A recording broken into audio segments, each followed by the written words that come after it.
Hello, I'm Paul Sheely. I'm a board-certified surgeon. We practice in Savannah, Georgia at Coastal Empire Veterinary Surgery. The purpose of this video is to familiarize small animal veterinary practitioners with the techniques of performing intra-articular injections. Lameness in companion animals is typically evaluated by a comprehensive past, pertinent, and current medical history, including a review of response to any medications, a thorough physical exam, and gait evaluation.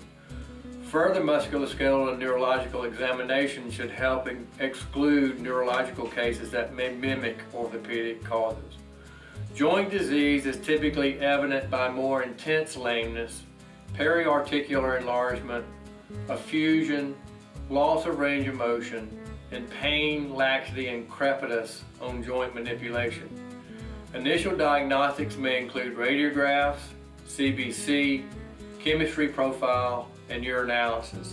The most sensitive indicator of joint pathology is synovial fluid and is often not considered or performed because arthrocentesis is required. However, synovial fluid evaluation is invaluable in differentiating between the various classifications of joint disease, indicating additional diagnostic tests, and selecting appropriate therapy. Arthrocentesis is a safe, innocuous, relatively easy procedure that can be performed in most clinical settings. The equipment and supplies needed are minimal, and the procedure requires little expertise, training, or time. Therapeutic benefits include decompression of effusive joints, removal of exudate by lavage, and installation of therapeutic agents. As small animal practitioners develop confidence with arthrocentesis of commonly affected joints, the procedure provides an avenue of installation of viscosupplements as performed commonly by equine practitioners and physicians. Companion animals usually present with either a monoarthropathy or a polyarthropathy. Typically, a monoarthropathy may represent trauma, infection, or neoplasia. Unless there is a distinct evidence of involvement of a single joint, such as with a cranial cruciate ligament, a trauma, etc., the assessment of additional joints is generally recommended. The most affected joint is assessed, followed by contralateral joints. Juvenile bone and joint diseases are commonly bilateral and should alert their clinician to assess for the presence of multiple forms of these diseases, such as elbow dysplasia and hip dysplasia occurring concurrently.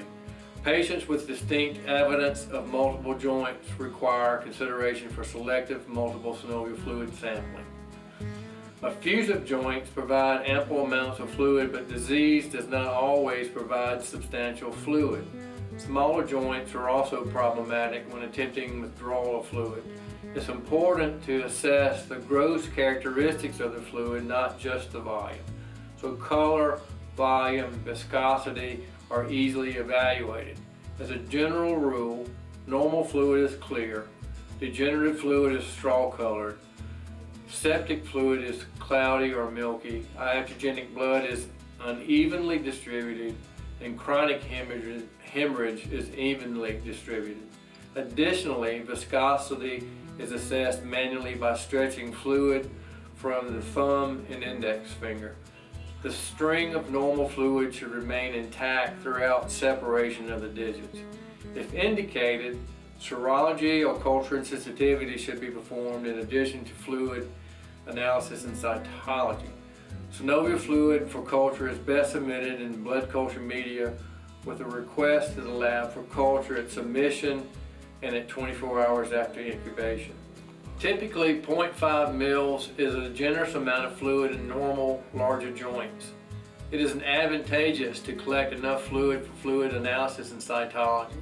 However, cytology, even in minimal fluid extraction, provides significant information, so slide submission is always indicated. The presence, number, and character of neutrophils, lymphocytes, macrophages, or the presence or absence of organisms can provide classification into inflammatory, such as infectious, non-infectious, or erosive causes, or non-inflammatory, which includes degenerative trauma, neoplasia, and hemarthrosis, as far as diagnostic categories are concerned.